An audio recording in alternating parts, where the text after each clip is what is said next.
سيد انا زوجتي سنيه. كانت هنا هو هذا الحكي كان من البدايه وقل لي الحكي. وعاشرتي لا تنسوا الاعجاب بالفيديو والاشتراك في القناة تشجيعا لنا لنستمر بنشر المزيد ان شاء الله. احنا شعدنا ويا اخوتنا اخوتنا السنه شعدنا ما عندنا وياهم شيء. تدري شعدنا وياهم؟ عندنا وياهم هذا شيء؟ كله وما عندنا شو وياهم. لا ما عندنا شيء وياهم. لا هذا شيء مو يم السنه. لا هذا شيء من التاريخ. هم اجوا نسبوا ارواحهم قوه لزقوها لزق. ما يهمهم هم اذا هم صدق سنه ويتبعون سنه الرسول محمد صلى الله عليه واله وسلم يتبعونها بالصوره الصحيح. بالصوره الصحيح يتبعونها.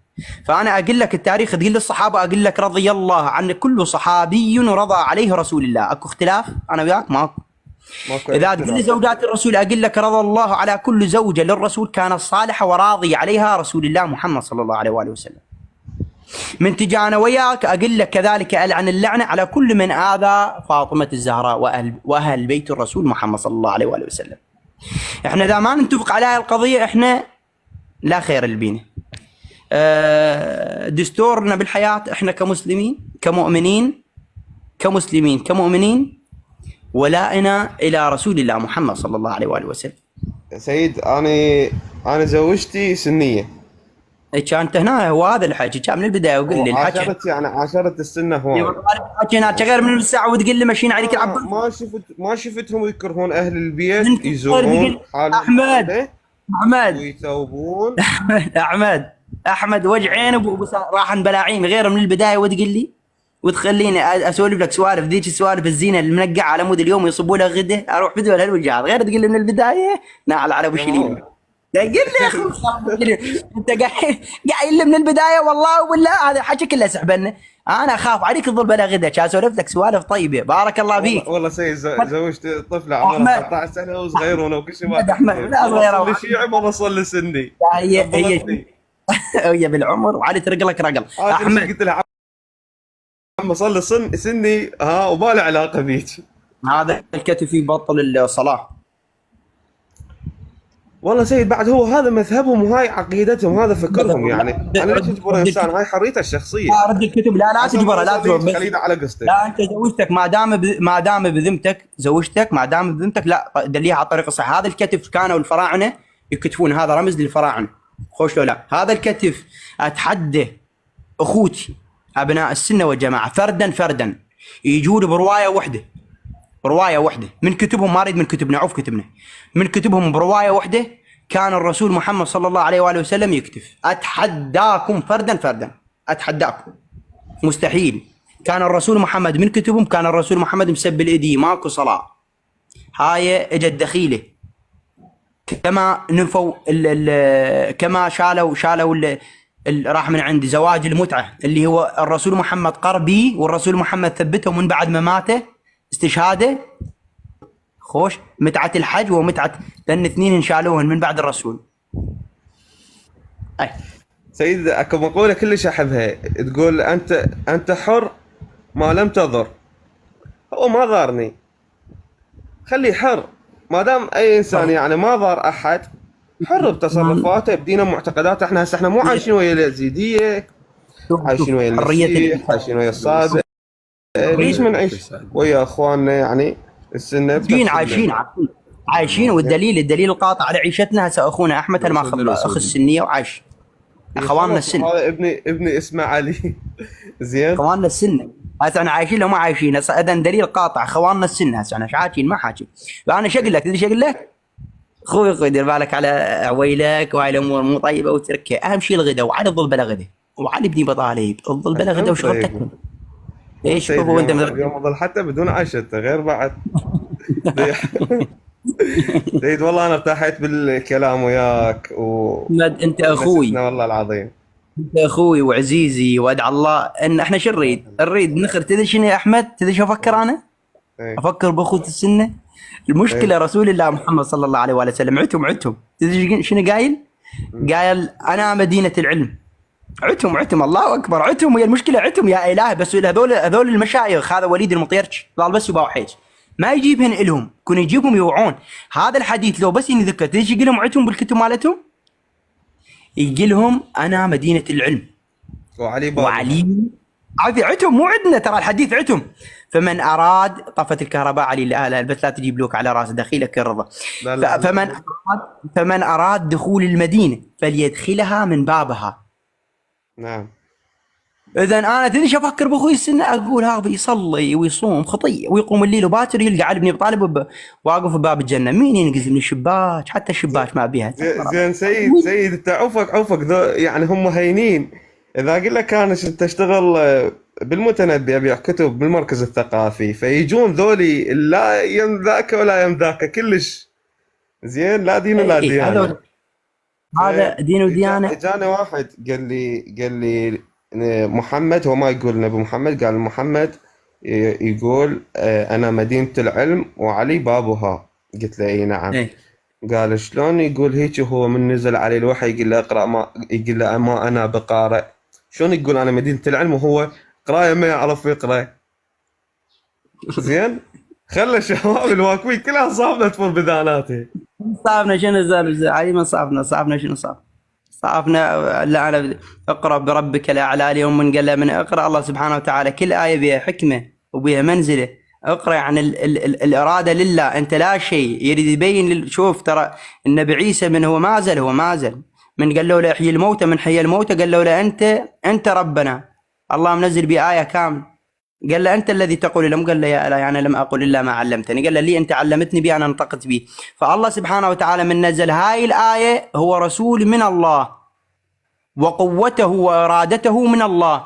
فكل عبد من عبيد الله على الارض لا شيء من دون الله. الله الواحد لا شريك له. فالله سبحانه وتعالى في كل الانبياء، ابن العراق اخو ابن النجف اخوي العزيز كلكم اخوتي وجودكم يكفي. الله سبحانه وتعالى يثبت عن النبوه بالبدايه شنو؟ ياخذ العهد على النبي الذي ينزل عهد للنبي ان الله واحد لا شريك له وانا عبد من عباد الله. ما قال له انت بس من يبلغ بالرساله، والرساله هو مدينه العلم. رسول الله مدينه العلم في كل الادله، في كل الاناجيل، في كل رسول الله مدينه العلم. رسول الله خاتم الانبياء والمرسلين. ولكن بالبدايه شو يثبت رسول الله؟ وجود الله يثبت في عقول الجهله، ان شاء الله مو بعقولكم انتم الواعين، عقول الجهله يثبت. فمن يثبت وجود النبي يثبت النبوه اخوي وعزيزي، يثبت النبوه. فانت لا تاخذك كلام الجهله، لا اخوتي ابن النجف انت وجودك يكفي اخوي وحزام ظهري واخوتي فردا دع الله لكم الحفظ والسلامه. احمد وين يا سيدنا؟ مرتك بذمتك اكيد. لا شلون يصير خوز المتكلف الحرتك في الاشاره سيد. يعني ما اقول لك انا يعني هواي شغلات، يعني حتى بيت الله انا زايره، يعني ما خليت شيء بحياتي. بس انه التزام بالصلاه ما عندي، ما اعرف ليش.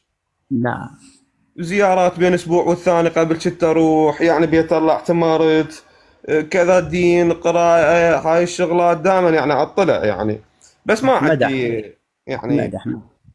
احمد انت وين اهلك؟ انا ببغداد. اريدك تمشي للامام المحصوم او الامامين المحصومين سلام الله عليهم. انت مجاورهم بالجوار، انت مجاورهم. نعم. يقعدوا بحضرتهم، يقعدوا بحضرهم ويقول انا سلما لمن سالمكم قلبا ولسان. ترفع ايدك لله سبحانه وتعالى بشهادتهم. لا تحسبن الذين قتلوا في سبيل الله امواتا بل احياء. ترى تدري شنو؟ تقعدوا بحضرتهم تقول له يا الهي انا اشهد ملائكتك واشهد العباد الصالحين الائمه الطاهرين، انا سلم الى من سالم عليا وآل علي او الى محمد وآل بيت محمد، وحربا لمن حاربهم. حرب الى من حاربهم منا ليوم القيامه. قل من هذه اللحظه الى يوم القيامه ان شاء الله. علي وتطلب من الله سبحانه وتعالى تقول له يا الهي لا تبعدني عنك. اطلب قلب ولسان. لان احمد حضرة الامام الحسين هذا حكي كله احمد، هذا حكي كله ماكو منفعه. الصلاه عمود الدين، ان قبلت قبل ما سواه وان ردت رد ما سواه. ماكو فائده رايح البيت الله وانت ما تصلي. شو انت تضحك علي على الله جل جلاله؟ حاشا له. لا سيد انا شوف انا صح ما اصلي، بس شنو ما اسوي شغلات غلط ابد، اسوي شغل اساعد الناس هاي كلها يعني احمد الناس كلها. مو اقول لك الاعمال بالنيات وعلى نياتكم ترزقون. يعني ما في الانسان يصلي بس هو نيته يعني ماكو هيك. انت تدري سوايتك سوايت من؟ شوية من السياسيين كل سنه يلهمطون مولات الشعب كلهم يروحون لله على مود يطيح ذنوبهم ويضحكون علينا على الله. انت غير ماكين. ما عندي ذن سؤال في السياسيين. انت زين. تدري شنو؟ هم كل سنه ياكلون من السنه، هم عود لاعبين عود يحسبون حساب عرب، هم يحسبون حساب عرب، عودوا مع بالهم الوات يتغالبون والله سبحانه وتعالى. شو يسوون؟ كل سنه يحملون ذنوب ويمشون البيت الله، مو سامعين اللي يروح البيت الله يطيح كل ذنوبه. خابتهم وين لقيتوا هالك لاوات؟ يشيلون ولاقي. انت وين لقيتوا هالك؟ فصاحبي يا احمد انت طيب، احنا ما دام صعدنا بهذا المنبر غالي. اريد من عندك وانت طيب، الصلاه عمود الدين، ان قبلت قبل ما سواها وان ردت رد ما سواها. احمد لا بنا ولا مع اول شيء نسال عليه يوم القيامه هو صلاتك. من ربك صلاتك، من نبيك صلاتك، صلاتك عمود دينك. فانت الوصل، حبل الوصل ما بيننا وبين الله جل جلاله هي الصلاه، هي الصلاه. فانا اريد منك تروح انت واريدك توعدني وعد بس هاليومين ذا، توعدني وعد رجال. اريدك تقرا القران 5 دقائق على مود درع من الشيطان. ايه انا واصل لي على صفحه 300 هيك بالقران، يعني ما بدي اوصل لك فكره، اترك الصفحه تبدا بالقران. اريد كل فرض، مثلا راح تجي الظهيره، كل فرض انت تصلي 5 دقائق، تقرا قبل الصلاه 5 دقائق قبل لا يأذن الاذان. هو راح يأذن، انا راح انزل قبل لا يأذن تقرا 5 دقائق، تتوضا وتجهز نفسك وتقرا خوش، وتلتزم بالصلاه هاليومين، صلاه وقران. قل لي وعد لله انا انا راح التزم بصلاتي ان شاء الله. وعد لله هاليومين راح التزم بصلاتي. بس انا اريد منك وعد سيد. بس من هاي اللحظه انا اعطيك وعدك بخدمتك، من هاي اللحظه اقول من هاي اللحظه راح التزم بصلاتي. من هاي اللحظه راح التزم بصلاتي. احمد هذا الوعد لله مو لي. احمد شريد منك حتى هذه الامور الواسيه راح تروح. اريد منك هذا اليومين تفرغ من نفسك، تاخذ عائلتك وتروح تدخلون عند ابواب الله، ترى هم ابواب الله، تروحون تدخلون عندهم وتطلب من عندهم هذا الطلب. واريد من عندك تبرد ذمتك، تراك شي بذمتك ما اريد اظهر لك، تقول لي انا سلما لمن سالمكم وحربا لمن حاربكم. هاي تبرد ذمتك، لازم تبرد ذمتك. اعتقد موجوده هي هاي بالكتب مال الزيارات نقراها دائما. زياره سيدي ومولاي ابو عبد الله الحسين. لا بس انت انتقلنا للكلمات زياره طويله، بس تبرد ذمتك امام الله. قل له انا سلما لمن سالمكم وحربا لمن حاربكم، محمد وال بيت محمد. واحمد راح يأذن الاذان اخوي، احنا طولنا كلش. بس الحديث ادعى الله لي حرصك من هذا اليوم يخوف. انا اشوف اي بس انت ما قلت لي بمن توعدني. ابشر سيد. هلا ها بخوتنا زين.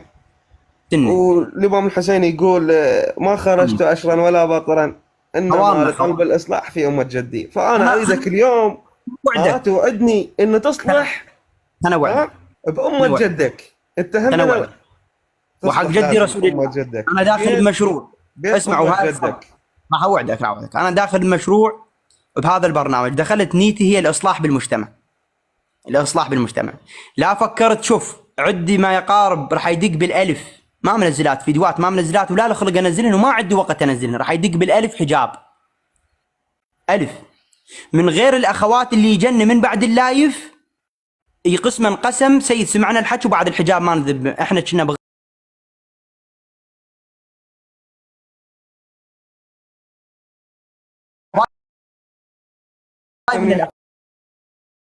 نفسيته ترتاح من يسمعك كلها، نفسيته ترتاح. هذا لله. اغلبهن انا على مود اوصلك، اغلبهن اذا مو كلهن هن اخواتنا السنيات. نعم. فانا ما فرقت هنا، لا فرقت بين هذا ولا هذا، جيت ادعي الكتاب الله. فانا عن قريب باذن الله عندي، بس المجال ما قاعد يتسع لي، عندي بحث قاعد اقرا بيه. بس ادعوا لي كلكم انتم اخوتي، ادعوا لي الله يمكنني ويوفر لي وقت بس ادخل بهذا البحث باذن الله. مثل ما تفضلت انت، ادعو الى سبيل ربي بالحكمه والموعظه الحسنه. باذن الله ادخل مدخل يبيض وجهي يوم القيامه يم هذا الزلمه. انا ما اريد يم غيره باذن الله. اخي وحبيبي احمد الورد موفق